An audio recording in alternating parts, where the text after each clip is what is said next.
దేవుడి నామానికి మహిమ కలుగును గాక. సంఘమంతటికి అలాగనే ప్రభువును ప్రేమించి ప్రియులైన వారందరికీ కూడా ప్రభువును రక్షకుడైనటువంటి యేసుక్రీస్తు వారి పరిశుద్ధ నామంలో సంఘమంతటికి కూడా వందనాలు శుభాలని తెలియజేసుకుంటా ఉన్నాము. దయతో గమనించండి. మరి దేవుని మహాకృపను బట్టి 2023 సంవత్సరము బస్సం బుధవారం నుండి 2024 సంవత్సరము ఈ బస్సం బుధవారం వరకు ఈ సంవత్సర కాలం అంతా దేవుడు ఆయన సజీవమైన రెక్కల క్రింద మనలను మన కుటుంబములను కాపాడారు.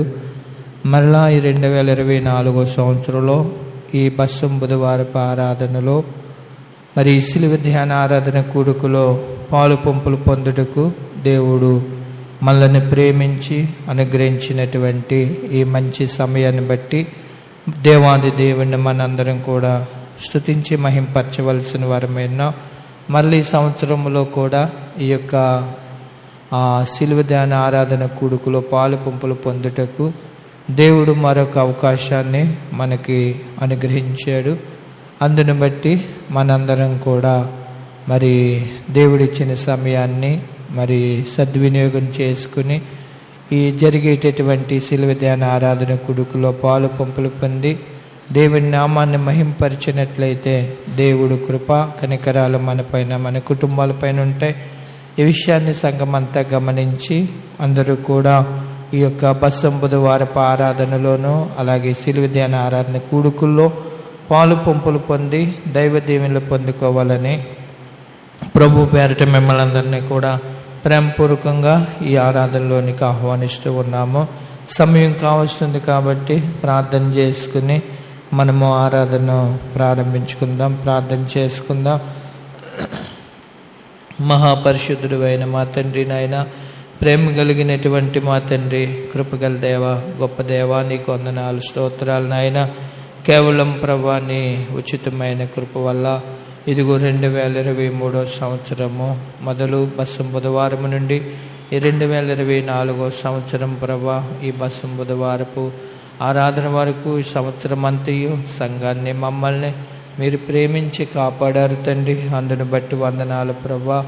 మరి సంవత్సరం అంతయు తండ్రి ఎంతగానో మీరు మమ్మల్ని ప్రేమించి కాచి కాపాడినందుకు వేలాది మీకు మేము స్తుతులు స్తోత్రాలు మేము చెల్లించుకుంటా ఉన్నాం నాయన. మరి నీ కృపను బట్టి మమ్మల్ని ప్రేమించి ఈ 2024 సంవత్సరంలో నాయన యొక్క బస్సం బుధవారపు ఆరాధనలో అలాగే శిలువ ధ్యాన ఆరాధన కూడుకులో తండ్రి మేము పాలు పంపులు పొందుటకు మీరు మాకు ఇచ్చిన గొప్ప అవకాశాన్ని బట్టి సమయాన్ని బట్టి వందనాలు దేవా. మరి ఇదిగో నాయన మరి మీరు ఇచ్చిన అవకాశాన్ని బట్టి వందనాలు చెల్లిస్తున్నాం. ఈరోజు మొదలుకొని శిలువ ధ్యాన ఆరాధన కూడుకులన్నిటిలో మేమందరం పాలు పంపులు పొంది నేను స్తుతించే కృప చూపండి దేవా. సంఘమును సంఘంలో ఉన్న బిడ్డలను వారి కుటుంబాలను కూడా దీవించండి.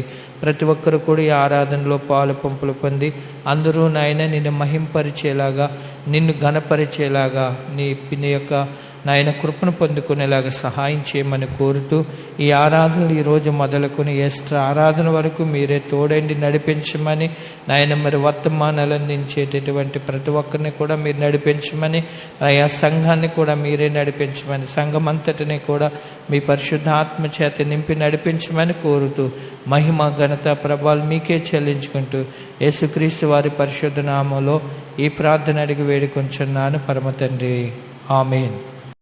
ఆంధ్ర క్రైస్తవ కీర్తన పాటల పుస్తకం నుండి 332వ పాట అపరాధిని యేసయ్య అనేటటువంటి పాట అందరం కలిసి పాడుకుందాం. అపరాధిని యేసయ్య. అపరాధిని యేసయ్య కృప చూపి బ్రోవమయ్యా.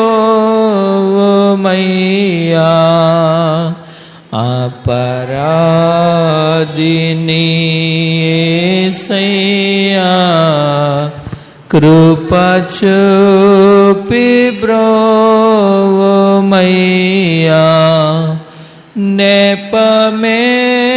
నెపమెంచకయే నీ కృపలో నెపమెంచ ఎంచకయే నీ కృపలో అపరాధములను క్షమించు, అపరాధములను క్షమించు. అపరాధిని యేసయ్యా కృప చూపి బ్రోవమయ్యా. అపరాధిని యేసయ్యా కృప చూపి బ్రోవమయ్యా. సిలువాకు నిన్ను నే గొట్టి తిని తులుమాలతో చేరితిని. సిలువాకు నిన్ను నే గొట్టి తిని తులుమాలతో చేరితిని. కలుషంబులను మోపితిని, కలుషంబులను మోపితిని. దోషుండనేను ప్రభువా, దోషుండనేను ప్రభువా. అపరాధిని యేసయ్యా కృప చూపి బ్రోవమయ్యా. మీ ప్రకాలో బల్లెపు పోటు గ్రాకోన పొడిచితినేనే. ప్రకాలో బల్లెపు పోటు గ్రాకోన పొడిచితినేనే. మిక్కిలి బాధించితిని, మిక్కిలి బాధించితిని.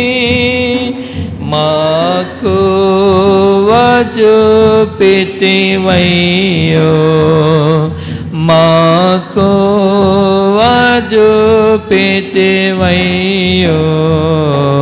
అపరాధిని యేసయ్యా కృప చూపి బ్రోవమయ్యా. అపరాధిని యేసయ్యా కృప చూపి బ్రోవమయ్యా. ముల్లాతో కిరీటంబు నల్లిది శిరమున నిడితి. ముల్లాతో కిరీటంబు నల్లిది శిరమున నిడితి. నా వల్ల నేరమాయే, నా వల్ల నేరమాయే. చల్లని దయగల తండ్రి, చల్లని దయగల తండ్రి. అపరాధిని యేసయ్యా కృప చూపి బ్రోవమయ్యా. అపరాధిని యేసయ్యా కృప చూపి బ్రోవమయ్యా. దాహంబు కొనగా చేదు చిరకాను ద్రావానిడితే. దాహంబు కొనగా చేదు చిరకాను ద్రావానిడితి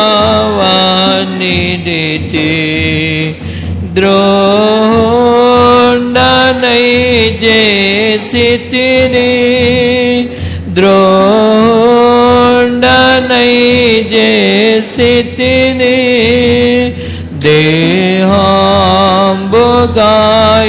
దేహాంబుగాయాంబులను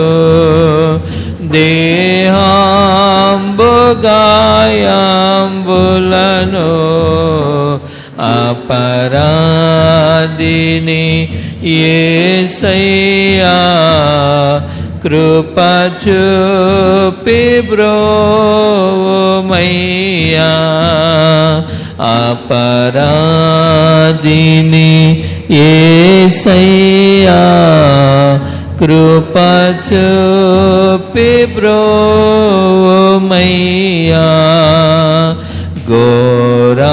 ఘోరాంబుగా దూరితిని నేరాంబులను చేసితిని ఘోరాంబుగా దూరితిని నేరాంబులను చేసితిని క్రూరుండనై గొట్టితిని క్రూరుండనై గొట్టితిని ఘోరాంపు పాపిని దేవా ఘోరాంపు పాపిని దేవా అపరాధిని యేసయ్యా కృప చూపి బ్రోవమయ్యా చిందితి రక్తము నాకై పొందిన దెబ్బల చేత చిందితి రక్తము నాకై పొందిన దెబ్బల చేత నిందాలు పెట్టితినయ్యో నిందాలు పెట్టితినయ్యో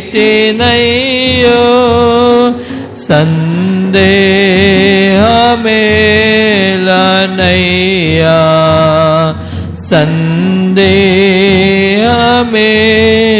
సందేహమేలనయ్యా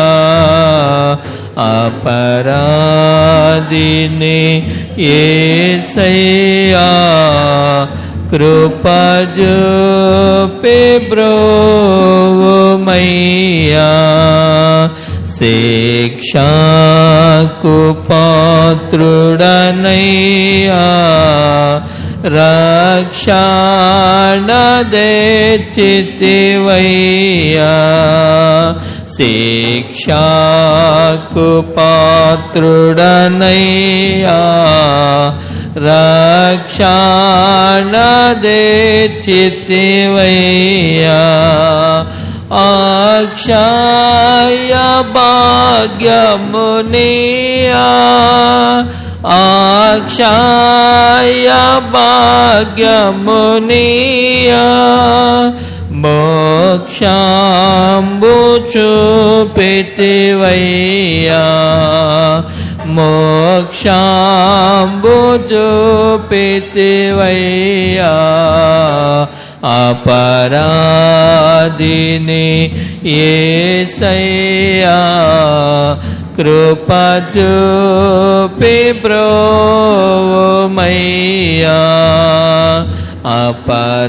అపరాధిని యేసయ్యా కృప చూపి బ్రోవమయ్యా. దేవుని నామానికి స్తోత్రం కలిగిన గాక, మహిమ కలిగిన గాక. మరి దేవుని ఉచితమైన కృపా కనికరాన్ని బట్టి దేవుడు మనందరినీ కూడా ప్రేమించి గడిచినటువంటి 2023 సంవత్సరము బసం బుధవారం నుండి బసం బుధవారం వరకు కూడా ఈ సంవత్సర కాలం అంతా మనల్ని ఆయన కాపాడాడు. మరలా ఈ 2024 సంవత్సరంలో ఈ బసం బుధవారపు ఆరాధనలో మనందరం కూడా పాలు పంపులు పొంది దేవుణ్ణి స్తుతించడానికి, దేవుని మహింపరచడానికి దేవుడు మనకిచ్చినటువంటి ఈ గొప్ప అవకాశాన్ని బట్టి దేవాది దేవునికి మనందరం కూడా కృతజ్ఞతలు చెల్లించవలసిన వారమైన. అంతేకాకుండా మరి దేవుడు మనకి సంవత్సరాన్ని ఇచ్చాడు కాబట్టి మరి ఈ అవకాశాన్ని మనందరం కూడా సద్వినియోగం చేసుకుని ఈ సంవత్సర కాలం జరిగేటటువంటి ఈ శిలువ ధ్యాన ఆరాధన కూడికలన్నిటిలో కూడా పాలు పంపులు పొంది మనం దేవుణ్ణి మహింపరిచి దేవుని గణపరిచినట్లయితే ఖచ్చితంగా దేవుడు మన పైన ఆయన కృపను కుమ్మరిస్తాడు. దేవుని వాక్యంలో ఒక మాట ఉంటుంది, నన్ను గణపరచు వారిని నేను గణపరుస్తానని దేవుడు తెలియచేస్తాడు. అదేవిధంగా ఈ శిలువ ధ్యాన ఆరాధన కూడుకుల్లో మరి తప్పకుండా అందరం కూడా మనం పాలు పంపులు పొంది మనం దేవుణ్ణి గణపరిచినట్లయితే మరి ఖచ్చితంగా దేవుడు మన పైన ఆయన కృప ఉంటుంది. ఆయన మనల్ని కూడా ఏం చేస్తాడంటే గణపరుస్తాడు. దేవుడు వాక్యంలో ఒక మాట ఉంటుంది, నన్ను ప్రేమించే వారిని నేను ప్రేమిస్తాను అని కూడా దేవుడు మనకి వాగ్దానం చేశాడు. గనుక మరి దేవుడిచ్చినటువంటి అమూల్యమైన సమయాన్ని మనం ఆయనకిచ్చి ఆయన ప్రేమించినట్లయితే ఆయన ప్రేమ కూడా మన పైన ఖచ్చితంగా దేవుడు ఉంచుతాడు. నన్ను ప్రేమించే వారిని 1000 తరములు కరుణించు దేవుడినై ఉన్నానని కూడా దేవుడు వాగ్దానం చేస్తాడు. నన్ను ప్రేమించే వారిని ఎన్ని తరాలు కరుణిస్తాడట? ఆయన 1000 తరాలు ఆయన కరుణిస్తాడట. అంటే ఆయన ప్రేమించడం అంటే మనకిచ్చినటువంటి దేవుడిచ్చిన సమయాన్ని దేవుడికి ఇవ్వగలిగి ఆయన మనం ప్రేమించి ఆయన మనం ఆరాధించగలిగినట్లయితే ఆయన 1000 తరాలు కరుణిస్తానని దేవుడు వాగ్దానం చేసినటువంటి దేవుడు. ఆయన ఎలాంటి దేవుడు అంటే మాట తప్పనటువంటి దేవుడు. ఆయన ఒక మాట సెలవిచ్చాడంటే ఖచ్చితంగా ఆ మాట ప్రకారం దేవుడు మనల్ని ఆయన ఆశీర్వదించే దేవుడు. అందుకని నన్ను ప్రేమించే వారిని నేను 1000 తరాలు కరుణిస్తానంటే అందులో ఎటువంటి మార్పు కూడా ఉండనే ఉండదు. మనం ఆయన్ని ప్రేమించగలిగితే ఖచ్చితంగా ఆయన కరుణ మనపైన ఖచ్చితంగా ఉంటుంది. ఆయన ప్రేమించడం అంటే ఏంటంటే మరి మనకిచ్చిన దేవుడిచ్చిన సమయాన్ని మనం ఏం చేయాలి? దేవుడికిచ్చి దేవుడిని మనం ప్రేమించే విధానములు అనేక రకాలుంటాయి. మనకి సమయాన్ని అంటే మరి సంవత్సరంలో ఎంతోమంది చూడని వారు మనకంటే శ్రేష్ఠుల కాలంలో కలిసిపోయిన వారు ఎంతోమంది ఉన్నారు. మరి దేవుడు మనల్నే ప్రేమించి ఏం చేశాడంటే మరొక సంవత్సరాన్ని దేవుడు మనకి ఇచ్చాడు. ఈ సంవత్సరాన్ని దేవుడు మనకి ఇచ్చాడు కాబట్టి ఈ సమయాన్ని మనం ఏం చేయగలగాలంటే దేవుడిచ్చిన సమయాన్ని కూడా దేవుడికి మనం ఇచ్చి దేవుడిని మనం ప్రేమించగలిగితే ఆయన యొక్క కృప మన పైన ఖచ్చితంగా ఉంటుంది. దేవునికి స్తోత్రాలు కలిగినగాక. హల్లెలూయా.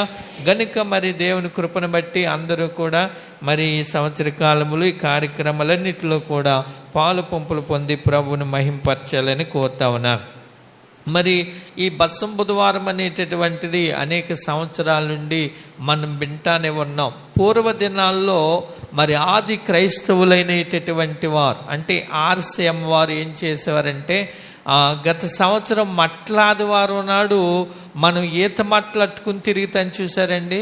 ఈ ఈత మట్టలు పట్టుకుని తిరిగినటువంటి మట్టలన్నింటినీ కూడా వాళ్ళు ఏం చేస్తారంటే జాగ్రత్త చేసి ఏం చేస్తారంటే మరి ఈ దినాన్ని వారు ఏం చేస్తారంటే వాటిని కాల్చి ఆ యొక్క బూడిదను వాళ్ళు ఏం చేస్తారంటే ఆ నొసళ్ళకి రాసుకుని వాళ్ళు ఏం చేస్తారంటే దేవుని సన్నిధిలో మరలా వారు ఆ ఉపవాస దినంగా మరలా ప్రతిష్ఠత చేసుకుని వాళ్ళు ఏం చేస్తారంటే ఈస్టర్ వరకు కూడా వాళ్ళు ఈ యొక్క శిలువ ధ్యాన ఆరాధన కూడుకుల వారు పాలు పంపులు పొందుతూ ఉంటారు. కనుక గత సంవత్సరం కాలములో మట్టలన్నిటినీ దాచేవారు.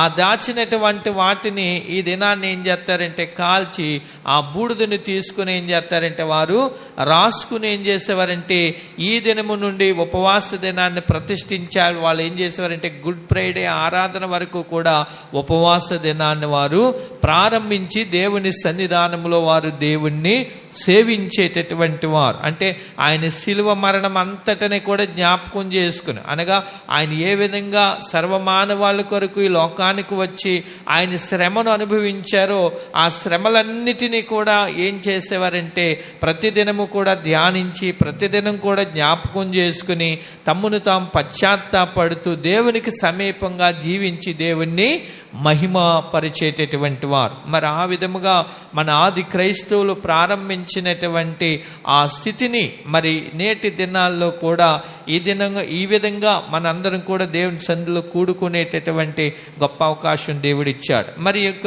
40 రోజులు అనేటటువంటిది ఒక విషయాన్ని గమనించగలిగితే ఒక రకంగా ఆచారం అనేది కాకుండా మనం ఏం చేయాలంటే ఈ విధంగా దేవుని సన్నిధిలో గడపడానికి దేవుడు ఒక మంచి అవకాశం ఇచ్చాడు అనేటటువంటిది మనం ఒకసారి జ్ఞాపకం చేసుకోవాలి.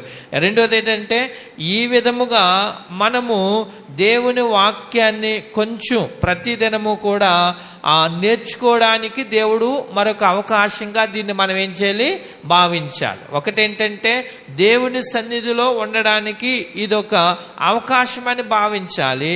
ప్రతిదినం కూడా దేవుడు వాక్యం నేర్చుకోవడానికి ఇదొక అవకాశం అని మనం భావించాలి. అంతేకాకుండా 4వది ఏంటంటే 40 దినాలు శిలువ ధ్యాన ఆరాధన కొడుకులు ప్రార్థన చేసుకోవడానికి ఇదొక మంచి అవకాశంగా కూడా మనం దీన్ని వినియోగించుకోవాలి. 4వది ఏంటంటే దేవునిలో ఆత్మీయంగా బలపడడానికి ఇదొక మంచి అవకాశం అని కూడా మనము భావించుకుని మరి సమయాన్ని సద్వినియోగం చేసుకుని దేవుని మహింపరచగలిగితే అది మనకి ఎంతో మంచిది. అయితే కొంతమంది ఏమంటారంటే కొంతమంది వీటిని పాటించవచ్చు అంటారు, కొంతమంది ఇవి పాటించకూడదని కొంతమంది తర్కాలు అనేటటువంటివి ఉంటాయి. మనకు ఆ తర్కాలు కాదు, కానీ మనం చెప్పుకునే విషయం ఏంటంటే దేవుడి ఈ ఇచ్చినటువంటి అవకాశాన్ని ఈ విధంగా మనం గమనించుకోవాలి. ఏంటంటే ఇది ఒక అవకాశం. దేనికి? దేవుడు మందిరంలో ఉండడానికి నాకు ఇదొక అవకాశం, దేవుడు వాక్యాన్ని నేర్చుకోవడానికి నాకు ఇదొక అవకాశం, దేవుని యొక్క ఆత్మలో బలపడడానికి ఇదొక నాకు అవకాశం, ప్రార్థనలో గడపడానికి ఇదొక నాకు అవకాశం, దేవుని యొక్క పరిశుద్ధాత్మను పొందుకోవడానికి ఇదొక నాకు అవకాశం అనేటటువంటి విధంగా దీన్ని మనం సద్వినియోగం చేసుకుని దేవుడికి దగ్గరగా జీవించడానికి ఇదొక మంచి అవకాశమని దేవునిలో మనకు ముందుకు సాగాలి తప్ప వాదాల జోలికి ఎప్పుడు కూడా మనం ఏం చేయకూడదు, వాదాల జోలికి ఎప్పుడు కూడా మనము వెళ్ళడానికి వీలు లేదు. ఒక్కొక్కరు ఒక్కొక్క రకంగా వాదిస్తూ ఉంటారు. మనకి ఏముండకూడదంటే వాదాలు ఉండకూడదు, కానీ ఆత్మీయంగా దేవునికి దగ్గరగా జీవించి దేవుని మహింపరచడానికి మాత్రమే మనం ఎప్పుడు కూడా ఏం చేయాలంటే ఆత్మీయ జీవితంలో ముందుకి సాగిపోవాలి. దేవునికి స్తోత్రాలు కలిగినగా. అయితే ఈ దినాన్ని మరి ఆదికాండము 18వ అధ్యాయము దయతో 20 నుండి 33 వచనాలు మనం చదువుకుందాం. అందులో ఒక మాట 27 వచనంలో ఒక మాట మనకు కనపడుతుంది. ఏంటంటే అందుకు అబ్రహాము ఇదిగో ధూళియు బూడిదయునైనా నేను ప్రభువుతో మాట్లాడ తెగించుచున్నాను అనేటటువంటి మాట. ఇక్కడ మనం గమనించినట్లయితే అబ్రహాము దేనికి పోల్చుకున్నాడంటే అబ్రహాము దేనికి పోల్చుకున్నాడనే విషయాన్ని మనం గమనించగలిగితే అందుకు అబ్రహాము ఇదిగో ధూళియు బూడిదయునైన నేను ప్రభువుతో మాట్లాడ తెగించుచున్నాను అంటే అబ్రహాము దేనికి పోల్చుకున్నాడంటే నేను బూడిద లాంటోడిని, నేను ధూళి లాంటోడిని అనేటటువంటి దానికి ఆయన పోల్చుకున్నాడు. అయితే ఎందుకు ఆయన బూడిదకు పోల్చుకున్నాడు అనే విషయాన్ని గమనించగలిగితే ఒక్కసారి మరి బూడిద దేనికి సాదృశ్యంగా ఉన్నది అనేటటువంటి పాఠాన్ని ఈరోజు మనం కొన్ని విషయాలు తెలుసుకుందాం. అంటే ఎందుకు అబ్రహాం బూడిదకు పోల్చుకున్నాడు అనే విషయాన్ని గమనించగలిగితే బూడిద దేనికి సాదృశ్యంగా ఉన్నది అనే విషయాన్ని గమనించగలిగితే బూడిదని ఎలాంటిదంటే బూడిద ఎన్నిక లేనటువంటిది. బూడిద ఎలాంటిది చెప్పండి? ఎన్నిక లేనటువంటిది. ఏ విధంగా కూడా బూడిదని తీసుకుని వెళ్ళి ఎవరు కూడా ఎక్కడ కూడా ఉన్నతమైనటువంటి స్థలాల్లో బూడిదను పెట్టరు. దాన్ని ఏం చేస్తారంటే అది మనం పొయ్యిలు మనకు వంట చేసుకునేటప్పుడు ఆ కట్టెలు తీసుకెళ్ళి మనం వంట చేసుకున్న తర్వాత బూడిదని ఏం చేస్తాం, ఎక్కడో చోట తీసుకెళ్ళి పక్కన పడేస్తాం. అంతేగాని ఆ బూడిదని ఎప్పుడు కూడా మనం ఏం చేయమంటే దాన్ని ఒబ్బుడుగా ఎక్కడో చోట మనం దాన్ని దాచుకోం. అంటే బూడిద ఎలాంటిది అనే విషయాన్ని గమనించగలిగితే బూడిద ఎన్నిక లేనటువంటిది. అంటే ఎంత మాత్రం కూడా దానికి ఎటువంటి కూడా ఆ యోగ్యత కూడా లేనిటువంటిది, ఎంత మాత్రం కూడా అది ఎన్నిక లేనటువంటిది. అయితే అబ్రహాము దేనికి పోల్చుకున్నాడంటే, ఇదిగో నేను బూడిదనై ఉన్నాను అంటాడు. అంటే దాన్ని ఎలాంటి వాడని దేవుడి దగ్గర చెప్పుకుంటున్నాడంటే, నేను ఎన్నిక లేనటువంటి వాడను అనేటటువంటి విషయాన్ని అబ్రహాము తెలియచేస్తా ఉన్నాడు. అందుకనే మనకి ఒకసారి కొరింథీయులకు రాసినటువంటి పత్రికలో, మొదటి కొరింథీయులకు రాసిన పత్రికలో ఒక మాట ఉంటుంది. ఏంటంటే, మొదటి కొరింథీయులకు రాసిన పత్రిక ఒకసారి మొదటి అధ్యాయము దయతో 26వ వచనం నుండి చదువుదాం.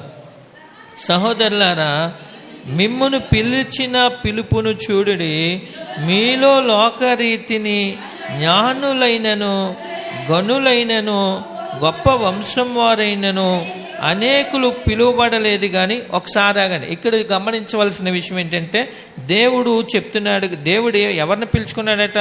సహోదరులారా, మిమ్మును పిలిచిన పిలుపును చూడుడి, మీలో లోకరీతిని జ్ఞానులనైనను గనులనైనను గొప్పవారినైనను అనేకులు పిలువబడలేదు. జ్ఞానుల్ని కానీ గొప్పవారిని కానీ, అంతేకాకుండా ఈయన ఏమంటాడంటే, ఇదిగో వారెవరిని కూడా జ్ఞానుల్ని పిలవలేదు, గొప్పవారిని ఎవరిని కూడా పిలవలేదు, గనులైన వారిని కూడా ఎవరిని కూడా దేవుడు పిలవలేదు. దేవుడు ఎవరిని పిలవలేదట? జ్ఞానుల్ని పిలవలేదట, గొప్పవారిని పిలవలేదట, అంతేకాకుండా గనులైనటువంటి వారిని కూడా ఆయన ఎవరిని పిలవలేదట. అయితే ఎవరిని పిలిచాడట? 27వ వచనంలో, ఏ శరీరియు దేవుని ఎదుట అతిశయింపకుండునట్లు జ్ఞానులను సిగ్గుపరచుటకు లోకములో నుండి వెర్రివారిని దేవుడు ఏర్పరచుకున్నాడు. దేవుడు ఎవరిని ఏర్పాటు చేసుకున్నాడట?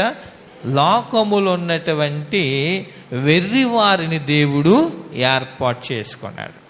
అంటే ఆ దేవుడికి కావాల్సింది అంటే అందరూ కావాలి, కానీ ఆయన ఏర్పాటు చేసుకున్నది ఎవరనంటే, ఆయన ఎవరిని ఏర్పాటు చేసుకున్నాడంటే వెర్రివారిని ఏర్పాటు చేసుకున్నాడట. 27వ వచనంలో ఆయన అంటాడు కదా, ఇదిగో జ్ఞానులను సిగ్గుపరచుటకు లోకములో నుండి వెర్రివారిని దేవుడు ఏర్పరచుకుని ఉన్నాడు. అనగా ఇదిగో వెర్రివారిని దేవుడు ఏర్పాటు చేసుకున్నాడు. ఒక విషయాన్ని గమనించండి, ఏంటంటే ఆ మోషేని దేవుడు పిలిచినప్పుడు అంటాడు, మోషే, నువ్వు ఆ ఐగుప్తు దేశంలో ఉన్నటువంటి ఇశ్రాయేలుల్ని నువ్వు విడిపించడానికి వెళ్ళవయంటే, మోషే అంటాడు, ప్రభువా, నేను నోటి మాంద్యల్యం గలవాడిని, నేను సరిగా మాట్లాడలేను, నేను వెళ్ళను అంటాడు. ఇదిగో మా అన్నయ్య ఉన్నాడు కదా, అహరోన్ ఉన్నాడు కదా, అతను నువ్వు పంపించు అని ఆ దేవుడికి మోషే చెప్తాడు. అప్పుడు దేవుడు అంటాడు కదా, మానవునికి నోరిచ్చిన వాడిని నేనే కదా, చెవిటి వాడిని గుడ్డివాడిని పుట్టించిన వాడును నేనే కదా, నాకు అతను కాదు, అతను ఎలా ఉంటాడంటే నీ నోటికి బోరలాగా ఉంటాడు, కానీ నువ్వు మాత్రమే వెళ్ళాలంటే. నేను వెళ్ళనంటే ఎవరిని వెళ్ళమంటాడు? అతడు ఎలా మాట్లాడతాడట? అహరోను చాలా బాగా క్షమించాలి, అహరోను ఎలా మాట్లాడతాడట? చాలా బాగా మాట్లాడతాడు. మా అన్నయ్య చాలా బాగా మాట్లాడతాడు, బాగుంటాడు, నువ్వు అతన్ని పిలుచుకో అన్నాడు మోషే. కానీ దేవుడు ఏమంటాడంటే, కాదు మోషే, నువ్వే నాకు కావాలి అంటాడు. తర్వాత ఒక విషయాన్ని గమనించగలిగితే, గిద్యోను కూడా చూడండి, గానుగు చోట ఆ ధాన్యాన్ని దులుపుకుంటున్నటువంటి సందర్భంలో దేవుడు వెళ్ళి అంటాడు కదా, ఎవరికి భయపడతాడు గిద్యోను? ఫిలిష్తీయులకి భయపడి గానుగు చోట చాలా భయస్థుడు అనమాట, చాలా పిరికివాడు అనమాట. అప్పుడు ఈ యొక్క గిద్యోను దగ్గరికి వెళ్ళి పరాక్రమము గల బలాఢ్యుడా అంటాడు, దేవుడు నీకు తోడై ఉన్నాడు అంటాడు, నువ్వు ఆ ఫిలిష్తీయుల చేతిలో నుండి ఇశ్రాయేలుని రక్షించడానికి నీవు నాతో రా అంటాడు. అంటే చూసారు, ఇక్కడ మనం గమనించాలి, పిరికివాడిని ఏమండి వెర్రివారిని ఎవరిని ఏర్పాటు చేసుకున్నాడట దేవుడు అంటే? వెర్రివారిని ఏర్పాటు చేసుకున్నాడు. ఎవరిని ఏర్పాటు చేసుకోలేదట? జ్ఞానుల్ని కానీ గనులైనటువంటి వారిని కానీ, తర్వాత ఈ లోకంలో ఉన్నటువంటి పేరు ప్రతిష్ఠిత కలిగిన వారిని కానీ ఏర్పాటు చేసుకోలేదట, వెర్రి వారిని ఏర్పాటు చేసుకున్నాడు. అంటే ఇంకా కిందకి ఆయన అంటాడు కదా, ఇదిగో బలవంతులైన వారిని సిగ్గుపరచుటకు లోకములో బలహీనులైన వారిని దేవుడు ఏర్పరచుకొని అన్నాడు. వీళ్ళకి ఇక్కడ మనం గమనించినట్లయితే బలవంతులైన వారిని సిగ్గుపరచుటకు లోకములోని బలహీనులైన వారిని దేవుడు ఎవరిని ఏర్పాటు చేసుకున్నాడట? ఆయన బలహీనులను ఆయన ఏర్పాటు వెర్రివారిని, బలహీనులను. అంతేకాకుండా ఇంకేమంటాడంటే, ఇదిగో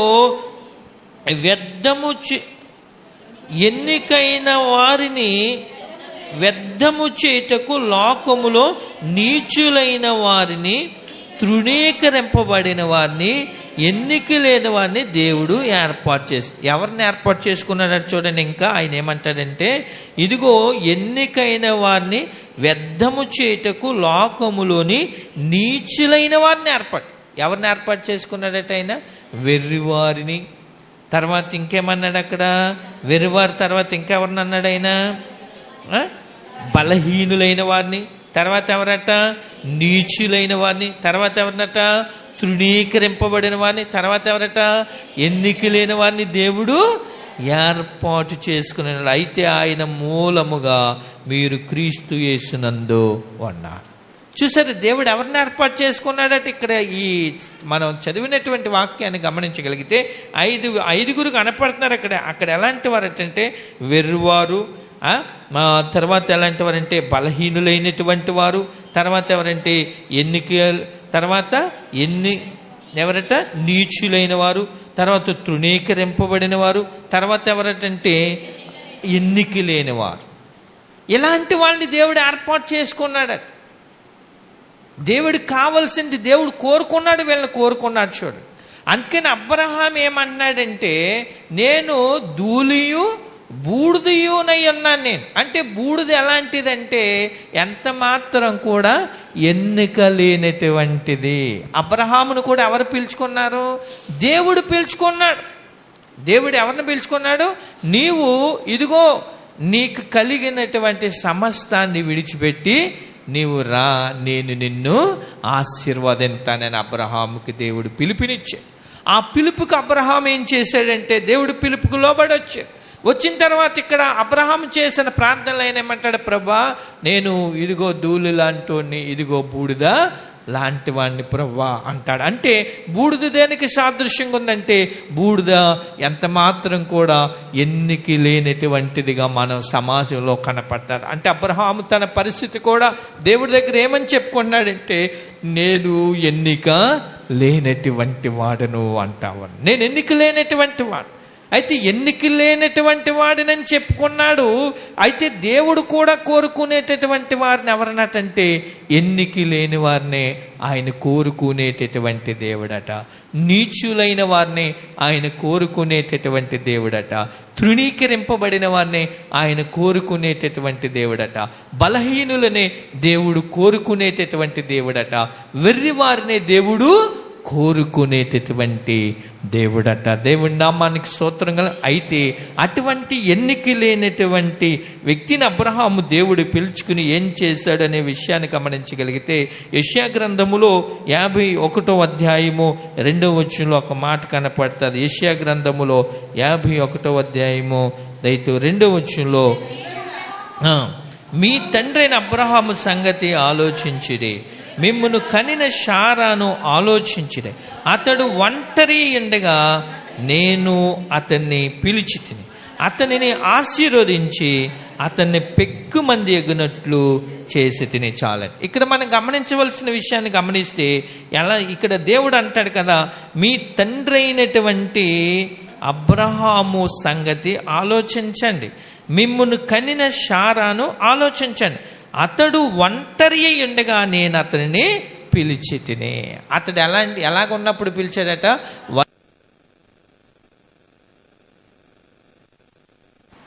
ఒంటరి వాడిగా ఉన్నప్పుడు నేను అతను పిలిచాడు. అయితే ఒంటరిగా ఉన్నటువంటి వ్యక్తిని దేవుడు పిలిచి ఎలా చేశాడట?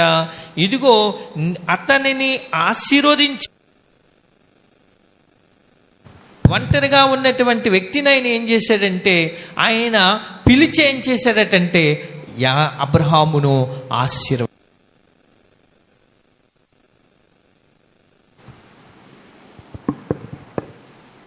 ఒంటరిగా ఉన్నటువంటి ఆయన పిలిచాడట. పిలిచి ఆయన ఏం చేశాడంటే, ఇదిగో అతన్ని ఏం చేశాడంటే ఆశీర్వదించాడు. మనం గమనించాలి, ఎందుకు దేవుడు అబ్రహాముని ఆశీర్వదించాడంటే, ఇదిగో నేను అబ్రహామును దేవుడు ఎందుకు ఆశీర్వదించాడంటే, నేను ఎన్నిక లేనోని ప్రభువుని దేవుడి దగ్గర ఒప్పుకొని దేవుడిని బ్రతిమలాడుకున్నా. అందుకని అబ్రహాముని దేవుడు ఏం చేశాడంటే, అబ్రహాం దేవుని పిలుపుకు కూడా లోబడ్డాడు. లోబడిన తర్వాత అయితే అబ్రహాముని దేవుడు ఏం చేశాడంటే, ఆ పిలుపుకు లోబడ్డాన్ని బట్టి, నేను ఎన్నిక లేని వాడిని దేవుడి దగ్గర తను ఒప్పుకోవడాన్ని బట్టి, తన ప్రార్థనా జీవితాన్ని బట్టి దేవుడు ఏం చేశాడంటే, ఒంటరి వాడిని ఏం చేశాడంటే ఇదిగో ఆశీర్వదించాడు. ఎట్లాగా ఆశీర్వదించాడు అనే విషయాన్ని గమనించగలిగితే, ఒక్కసారి ఎలాగ ఆశీర్వదించాడో ఇప్పుడు ఆదికాండం 22వ అధ్యాయంలో అబ్రహాముని దేవుడు ఎలా ఆశీర్వదించాడో మనకు అక్కడ దేవుడు వాగ్దానం చెప్తాడు. ఏంటంటే 18వ వచనం, మరియు నీవు నా మాట వినినందున భూలోకములోని జనములన్నీ నీ సంతానం వలన ఆశీర్వదింపబడును, నా తోడని ప్రమాణము చేసినానని యెహోవా సెలవిచ్చును. చూడండి, ఇక్కడ దేవుడు అబ్రహాముని ఎలాగ ఆశీర్వదించాడంటే, నీ వలన, నీ సంతానం వలన భూలోకములోని వంశములన్నిటినీ కూడా నేను ఆశీర్వదింతాను అంటాడు. అంతేకాకుండా 24వ అధ్యాయములో, ఆదికాండములు 24వ అధ్యాయములో దయతో ఒకసారి మీరు మొదటి వచనాన్ని చదువుతారా? అబ్రహాము బహువృద్ధుడై కాలము గడిచిన వృద్ధుడై ఉండెను, అన్ని విషయములలోనూ యెహోవా అబ్రహామును ఆశీర్వదించాడు. చూసారు, అబ్రహామును ఎన్ని విషయాలు ఆశీర్వదించాడట? అన్ని విషయాలు ఆశీర్వదించాడు. అన్ని విషయాల్లో కూడా అబ్రహాముని దేవుడు ఆశీర్వదించాడు. దానికి గల కారణం ఏంటంటే, అబ్రహాము దేవుని పిలుపుకు లోబడ్డాడు. అంతేకాకుండా దేవుని దగ్గర ఏం చేశాడంటే, మంచి ప్రార్థన చేశాడు. ప్రార్థన చేసినప్పుడు తను చెప్పుకున్నటువంటి మాట ఏంటంటే, నేను ధూళి లాంటి వాడిని, బూడిద లాంటి వాడిని ప్రభా, నేను ఎన్నిక లేనిటువంటి వాడిని సమాజంలో, ఇదిగో నేను ఒంటరి వాడిని ప్రభా అని దేవుడి దగ్గర తను ఎప్పుడైతే ఒప్పుకున్నాడో, అలాంటి వ్యక్తిని దేవుడు ఏం చేశాడంటే ఒంటరి వాడిని పిలిచి దేవుడు ఏం చేశాడంటే అబ్రహామును ఆశీర్వదించాడు. ఎన్నిక లేని వారిని దేవుడు ఏం చేయగలడు? ఆశీర్వదించేటటువంటి దేవుడు. మనం ఎప్పుడైతే ఇదిగో ఇది పనికిరాదనుకుంటామో, ఆ పనికిరాని దాన్ని దేవుడు ఏం చేయగలడంటే దాన్ని ఆశీర్వదించగలిగిన దేవుడు. ఆ పనికిరాంది ఇదిగో దేవుడు చేతిలో పెట్టామనుకోండి, దాన్ని పనికొచ్చేటటువంటి దానిగా దేవుడు దాన్ని ఆశీర్వదించేటటువంటి దేవుడైనాడు ఇక్కడ. అందుకనే అబ్రహాముని ఎన్ని విషయాలు దీవించాడటంటే, అన్ని విషయాల్లో కూడా అబ్రహాముని దేవుడు ఆశీర్వదించాడు. కనుక మనం కూడా గమనించాలి, ఇదిగో దేవుని సన్నిధిలో ఇదిగో అబ్రహాము వలె మనం కూడా ఎట్లా ఉండాలంటే, ఎన్నిక లేని వారమని దేవుని ఎదుట ఒప్పుకొని దేవుణ్ణి బ్రతిమలాడుకున్నట్లయితే, ఇదిగో దేవుడు పిలుపుకు లోబడినట్లయితే, అబ్రహాములాగా దేవుణ్ణి మనం బ్రతిమలాడుకున్నట్లయితే, ఇదిగో మనం ఒంటిగానే ఉండొచ్చు, కానీ దేవుడు ఏం చేయగలడంటే ఇదిగో మనలను ఆశీర్వదించగలిగిన దేవుడు. ఎన్నిక లేని వారిని ఆయన ఎలా చేయగలడంటే బలమైనటువంటి జనాంగముగా దేవుడు మనల్ని ఆయన చేసేదాడు. అబ్రహాము ఒక్కడేనట్టు, కానీ అబ్రహాము సంతానం ఎలా ఉంటుందని చెప్పాడు ఆయన.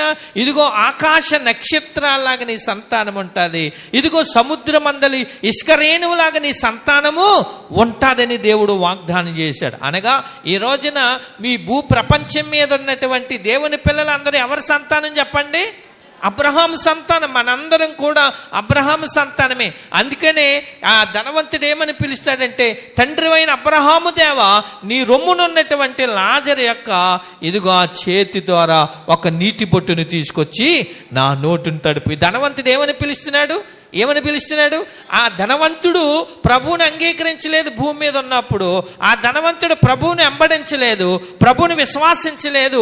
అయినా సరే అక్కడికి వెళ్ళిన తర్వాత అబ్రహాముని చూశాడు.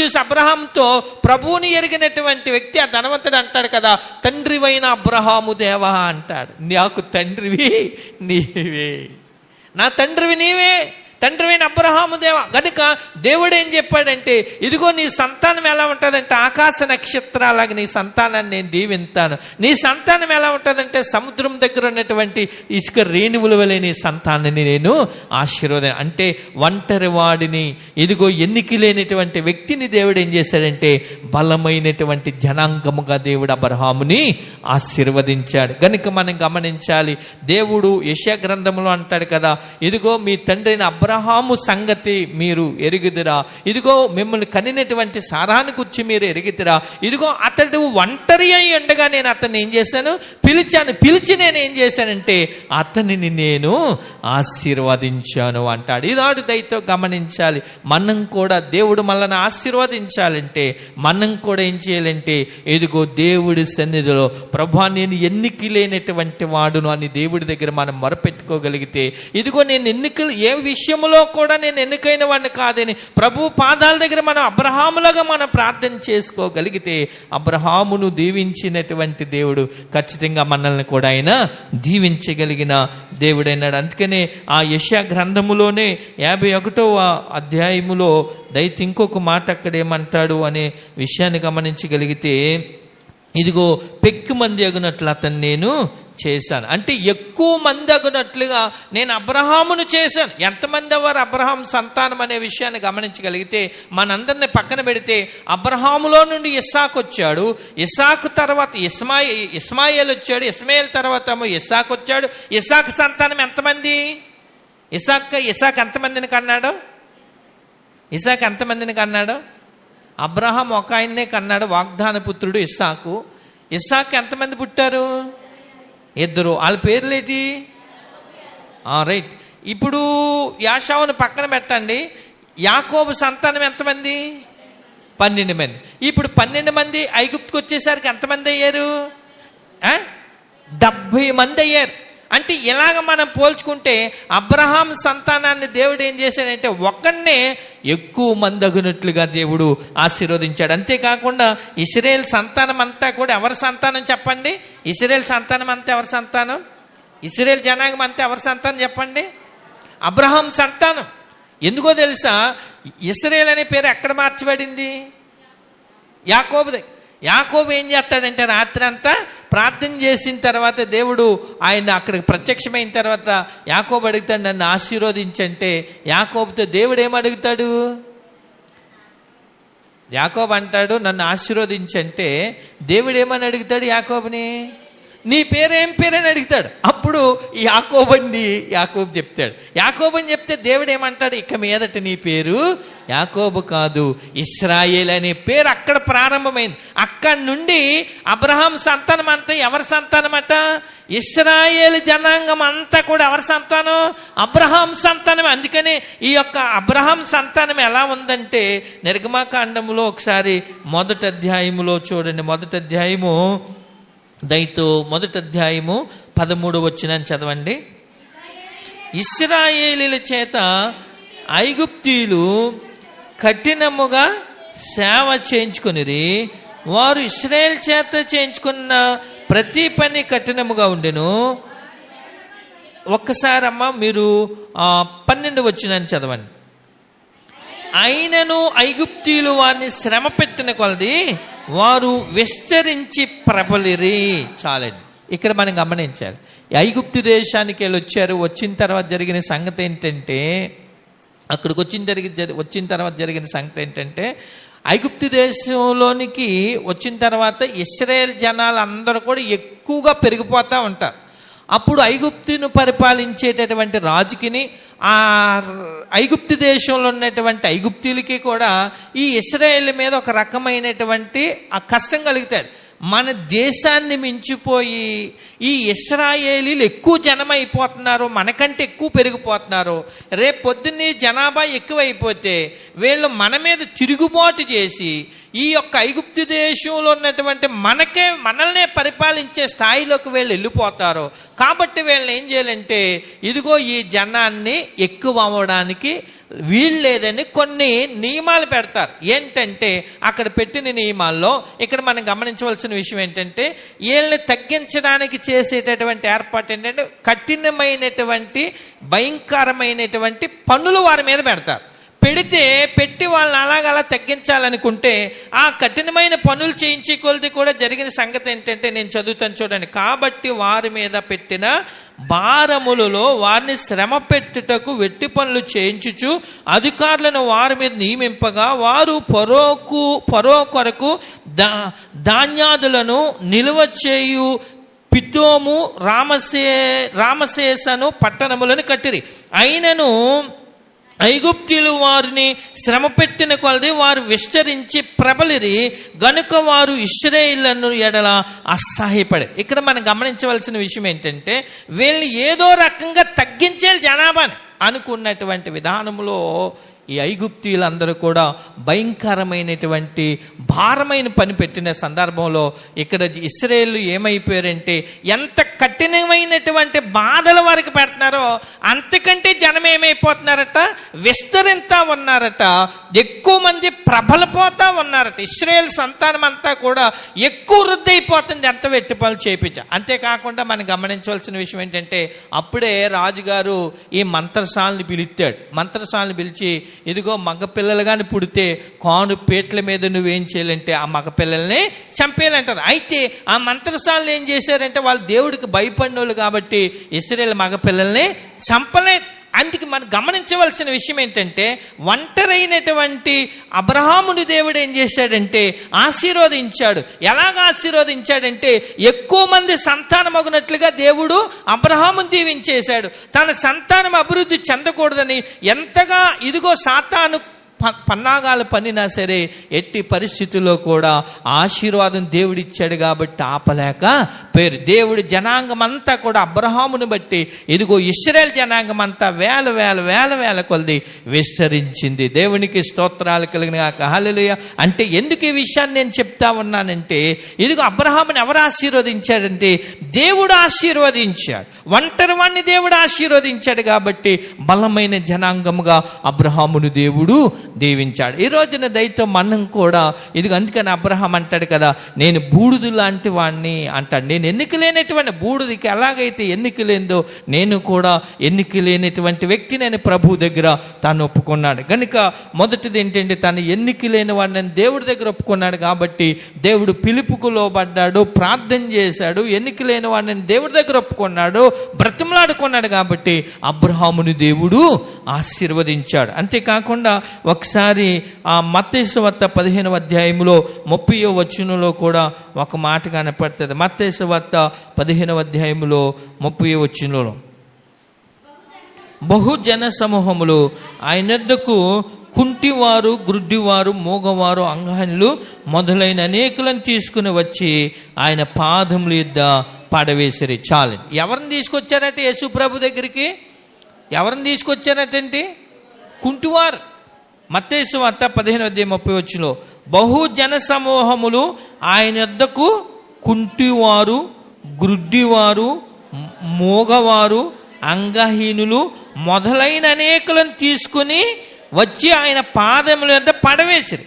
ఆయన వారిని స్వస్థపరిచారు. అక్కడ 29 యేసు అక్కడ నుండి వెళ్ళి గలిలయ సముద్ర తీరమునకు వచ్చి కొండ ఎక్కి అక్కడ కూర్చుండగా బహుజన సమూహములు ఆయన యొద్దకు కుంటివారు, గ్రుడ్డివారు, మూగవారు, అంగహీనులు మొదలైన అనేకులను తీసుకుని వచ్చి ఆయన పాదముల యొద్ద పడవేసిరి. ఎవరిని తీసుకొచ్చారంటే యేసుప్రభు దగ్గరికి?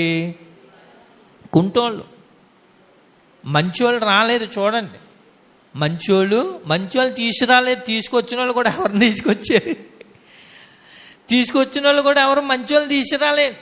ఎవరిని తీసుకొచ్చారంటే ఇదిగో చూడండి, అక్కడ మనకు కనపడుతుంది, అక్కడ కుంటివారు, అవుటివారిని తీసుకొచ్చారు. అంటే యేసు ప్రభు వారు దేవుడు ఎలాంటి దేవుడు అంటే, ఎన్నిక లేని వారిని ఆయన ఎన్నుకునేటటువంటి దేవుడు. ఆయన ఎలాంటి దేవుడు? ఎవరిని కూడా తృణీకరించే దేవుడు కాదైన, ఎవరిని కూడా త్రోసివేసే దేవుడు కాదైన, అందరినీ కూడా ఎలాంటి దేవుడు అంటే ఆయన ప్రేమించేటటువంటి దేవుడైన. అందుకనే మనం గమనించాలి, అబ్రహాం అంటాడు నేను బూడిదలాంటి అంటే ఎన్నిక లేను. ఇక్కడ మనం గమనించినట్లయితే కుంటివారిని ఎవరన్నా ఏ పనికన్నా ఎన్నుకుంటారండి? ఏదన్నా ఆటలు వచ్చాయనుకోండి, కబడ్డీ ఆటలో, లేకపోతే ఏదైనా వాలీబాల్ ఆటలో, ఏదో పనికి వెళ్ళినప్పుడు ఏదైనా పనికో, లేకపోతే పరుగు పందాలు, లేకపోతే మన మధ్యలో జరిగే పనులు అనుకోండి. ఉదాహరణ చెప్తున్నాను. ఒకవేళ కుంటివారిని ఎవరినన్నా దేనికన్నా పెట్టుకుంటారా? కానీ ఎవరి దగ్గరికి తీసుకొచ్చారంటే కుంటివాడిని ప్రభు దగ్గరికి వచ్చారు. కానీ ఆయన్ని కూడా ఆయన ఏం చేశాడు? కుంటివారిని కూడా బాగు చేశాడు ఆయన. తర్వాత ఇంకెవరు అక్కడ మనకు కనబడుతుంది? ఎవరంటే ఇదిగో ఎవరు? గురుడివారు. ఈ కళ్ళు కనపడిన వాళ్ళని ఎవరన్నా ఏర్పాటు చేసుకుంటారా? కళ్ళు కనపడిన వాళ్ళని దేనికన్నా పెట్టుకుంటారా? ఆడిని మనం తీసుకెళ్తే ఆడు చెయ్యట్టుకుని మనం నడిపించాలి అనుకుంటారు. కానీ యేసు ప్రభు దగ్గరికి చూడండి, ఎవరిని తీసుకొచ్చారంటే గురుడువాడిని కూడా తీసుకొచ్చు. ఆయన యేసు ప్రభు ఏం చేశాడు, ఈ గురుడువాడిని కూడా ఆయన ఏం చేశాడంటే వాళ్ళని కూడా త్రోసిపుచ్చలేదు, వాడిని కూడా దేవుడు ఎన్నుకున్నాడు. గురుడువాడిని కూడా దేవుడు ఎన్నుకున్నాడు. అంతేకాకుండా అక్కడ అందుకనే ఒక దిక్కుని చూడండి, ఏమంటారు, ప్రభా ఒక గురుడువాడిని యేసు ప్రభు బాగు చేస్తే, నాయన వీడు చేసిందా లేకపోతే వీడి తల్లిదండ్రులు చేసిందా, వీడు గురుడువాడు అవ్వాడు అంటే అప్పుడు యేసే అంటాడు కదా, వీడు చేసింది కాదు, వీడి తల్లిదండ్రులు చేసింది కాదు, కానీ వీడి ద్వారా దేవుడు క్రియలు బయలుపరచబడ్డానికి, వీడి ద్వారా దేవుడికి మహిమ కలగడానికి అని యేసు ప్రభువారు చెప్తారు. ఇక్కడ గమనించవలసిన విషయం ఏంటంటే, మనము యేసు ప్రభువారు గురుడ్డివారిని కూడా ఆయన ఎన్నుకునేటటువంటి దేవుడు. అంటే ఈ గురుడ్డివారు కానీ కుంటివారు కానీ అలాంటి వారంటే ఎన్నిక లేని సమాజంలో ఎన్నిక లేనిటువంటి వారు. ఇక్కడ మనం గమనించినట్లయితే అక్కడ మోగవారు, ఈ మోగవారిని కూడా ఎవరైనా దేనికన్నా అంత ఇదిగా దేనికన్నా అంత చక్కగా ఇష్టపడతారా ఈ మగవారిని కూడా? ఏ పనిలో కన్నా అంత వేగంగా తీసుకుంటారు. ఒకసారి రాజమండ్రి రైల్వే స్టేషన్లోనికి అక్కడ నాకు తెలిసిన ఆయన రైల్వే డ్రైవర్ గారు ఒక ఆయన ఉంటే ఆ రైల్వే స్టేషన్కి తీసుకెళ్ళాడు. మాయొత్తాడు, ఎవరే రైల్వే స్టేషన్కి వెళ్దామరా అంటే వెళ్ళాం. నేను అంగీ కొనుక్కోవడానికి వెళ్ళాను. అంగీ కొనుక్కోడానికి వెళ్ళినప్పుడు రైల్వే స్టేషన్కి తీసుకొచ్చాడు. అక్కడికి తీసుకెళ్ళిన తర్వాత రైల్వే స్టేషన్ దగ్గర మగవారు అందరూ కూడా చాలా మంది ఉన్నారు. వాళ్ళు ఇంచుమించు 10 మంది ఉన్నారు. వాళ్ళు సైకిల్ చేసుకుంటున్నారు, నవ్వుకుంటున్నారు. వాళ్ళు సైకిల్ చేసుకుంటున్నారు, నవ్వుకుంటున్నారు. ఏటమంటే ఒరే వాళ్ళకే అర్థమవుతారంటే, ఇతను ఏదో సైకిల్ చేసేవాడు అతను నవ్వుతున్నాడు, అతను ఏదో సైకిల్ చేసేవాడు ఇతను నవ్వుతున్నాడు. అంటే చూడండి, అంటే దేవుడు మోగవారిని కూడా ఏం చేశాడు, మోగవారిని కూడా ఆయన దగ్గరికి తీసుకొస్తే వాళ్ళని కూడా ఆయన వదిలిపెట్టలేడు. అంటే ఎన్నిక లేనటువంటి వారి విషయానికి వచ్చి అక్కడ ఇంకా మనం గమనించగలిగితే, ఇదిగో అంగహీనులు అంటే ఎవరు? సరైనటువంటి అవయవాలు, ఏదో అవయవాలు లోపంతో పుట్టినటువంటి వారు. వారిని కూడా మీరు గమనించినట్లయితే ఇప్పుడు మరి మన దేశవ్యాప్తంగా ప్రపంచవ్యాప్తంగా 2 కాళ్ళు 2 చేతులు అయిన ఉన్నారు చూసారా? ఎంతోమంది వేల మంది ఆయన మీటింగ్ పెడితే ఎంతోమంది వెళ్ళి ఈ రోజున ఏం చేస్తున్నారంటే ఆయన యొక్క వర్తమానాలని ఆత్మీయంగా బలపడేవారు ఎంతోమంది ఉన్నారట. వాళ్ళ తల్లిదండ్రులు ఏం చేశారటంటే అతను పుట్టిన తర్వాత ఎంతగానో అతన్ని దూరంగా పెట్టారట, ఎంతగానో అతన్ని తృణీకరించారు, ఎంతగానో త్రోసిపుచ్చారట. కానీ దేవుడు ఏం చేశాడు, తల్లిదండ్రులు వదిలిపెట్టిన, జనం వదిలిపెట్టిన, అతను ఒకవేళ 2కి వెళ్ళాలంటే ఎంత ఇబ్బంది, అతను ఒకవేళ 1కి వెళ్ళాలంటే ఎంత ఇబ్బంది, అతను ఒకవేళ ఎక్కడికన్నా వెళ్ళాలంటే ఎంత ఇబ్బంది. అటువంటి వ్యక్తిని దేవుడు ఏం చేశాడంటే ప్రపంచంలోనూ ఈ రోజున ఒక ఘనమైనటువంటి దేవుని కొరకు వాడబడే పాత్రగా దేవుడు ఆయన్ని ఏర్పాటు చేసుకున్నాడు. 2 కాళ్ళు లేకపోయినా 2 చేతులు లేకపోయినా, అంటే అంగహీనుని కూడా దేవుడు ఏర్పాటు చేసుకుని దేవుని స్తోత్రాలు కలిగిన గాక. హల్లెలూయా. గనుక దయతో గమనించండి, అనేకులు ఇదిగో కుంటివారు వచ్చారు, గుడ్డివారు వచ్చారు, ఇదిగో మూగవారు వచ్చారు, ఇదిగో అక్కడ అంగహీనులు వచ్చారు. వారందరినీ కూడా యేసు ప్రభువారు ఏం చేశారంటే స్వస్థపరిచాడు. అనగా ఎన్నిక లేని వారిని దేవుడు ఏం చేస్తాడంటే ఆయన ఎన్నుకునే ఘనమైన పాత్రలుగా ఆయన వాడుకునే దేవుడు. మనం చేయవలసింది ఏంటంటే, 1 మనం ప్రార్థన చేయాలి, 2 నేను ఎన్నిక లేని వాడిని ప్రభు దేవుని దగ్గర ఒప్పుకోవాలి. అలాగా అబ్రహాం ఒప్పుకున్నాడు. అబ్రహాం ఇదిగో దేవుడు పాదాల దగ్గరికి వచ్చాడు. వచ్చిన తర్వాత అబ్రహాముని దేవుడు ఏం చేశాడంటే కూడా అబ్రహాముని దేవుడు ఆశీర్వదించాడు. ఇదిగో యేసు ప్రభు దగ్గరికి వచ్చారు, కుంటివారు వచ్చారు, గుడ్డివారు వచ్చారు, అంగహీనులు ఇలాంటి వారు వచ్చారు. అలాంటి వారు ఇచ్చినటువంటి సందర్భంలో మరి దేవుడు వాళ్ళందరినీ కూడా మరి స్వస్థపరిచాడు, వాళ్ళని కూడా తృణీకరించలేదు. ఈరోజు మనం కూడా ఏం చేయాలంటే ప్రభు పిలుపుకు లోబడి ప్రభు దగ్గరికి వచ్చి ప్రార్థించి నేను ఎన్నిక లేని వాడిని ప్రభు అని దేవుడు పాదాలు పట్టుకోగలిగితే అబ్రహాముని దీవించిన దేవుడు మళ్ళను దీవించగలడు. ఇదిగో కుంటివారిని, అవుటివారిని, మోగవారిని, అంగహీనుల్ని కనికరించిన దేవుడు మనల్ని కూడా కనికరించగలడు. అటువంటి కృప పరిశుద్ధాత్మ దేవుడు మనకి దయచేయాలని కోరుకుంటూ ఈ నా మాటలు ముగిస్తా ఉన్నాను. దేవుడి చిన్న వాక్యాన్ని దీవించి ఆశీర్వదించుగాక. ఆమెన్. తలలు వంచుకుందాం, ప్రార్థన చేసుకుందాం. మహాపరిశుద్ధుడు అయిన మా తండ్రి నాయన, ప్రేమ గల దేవా నీకు వందనాలు నాయన.